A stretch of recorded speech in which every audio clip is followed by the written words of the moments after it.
রাধে রাধে বন্ধুরা, কেমন আছো সবাই? তোমরা আশা করছি সবাই ভালো আছো। তো আজকে সকাল সকাল ছেলের আবদারে পোয়া পিঠা বানিয়ে নিচ্ছি।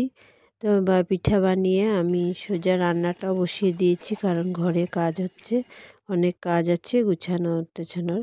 তো এখানে ডাল আর পনির তরকারি করেছি, আর আজকে কিছু করিনি, কারণ রান্না করতে গেলে এক্সট্রা কাজগুলো হবে না।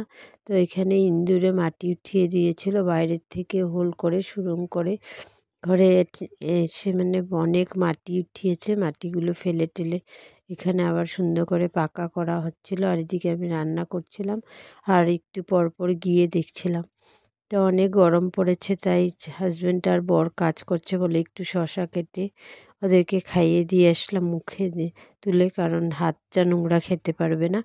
তারপর বলেছিলাম যে একটু শরবত খাবে, তো বলল হ্যাঁ শরবত খাবো। তো এখানে শরবত শরবত বানাচ্ছি ওদের জন্য। আর একটা কথা ভাবছি যে একটা মেয়ের জীবনে যদি তার স্বামী ভালো থাকে, তার স্বামী যদি তাকে সম্মান দিয়ে ভালোবেসে সুন্দর করে আগলে রাখে, তাহলে সে রাজরানীর মতন থাকে। আর তা না হলে ঘরের চাকরানি হয়ে যায়।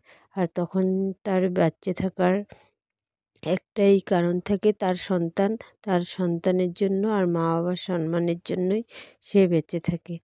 তো এখানে শরবত বানানো হয়ে গেছে, আমি সবাইকে দিয়ে দেব।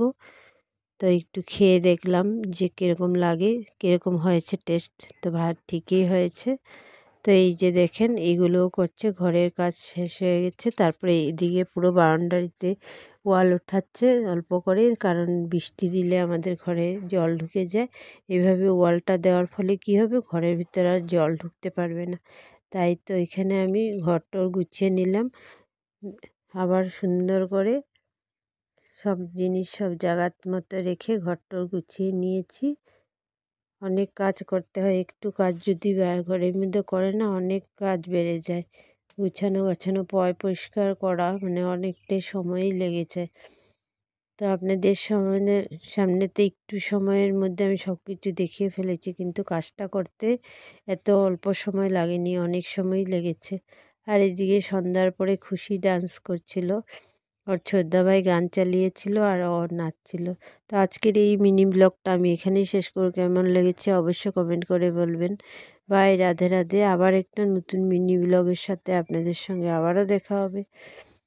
তো এখানে খুশি নাচতে নাচতে ও গোল গোল ঘুরে ঘুরে নাচছিল, তো মাথাটা হয়তো ঘোরাচ্ছিল, তো ফট করে আবার দাঁড়িয়ে গেছে। আমি ওকে বলছিলাম যে গোল গোল ঘুরবে না, মাথা ঘোরাবে, শুনছিল না।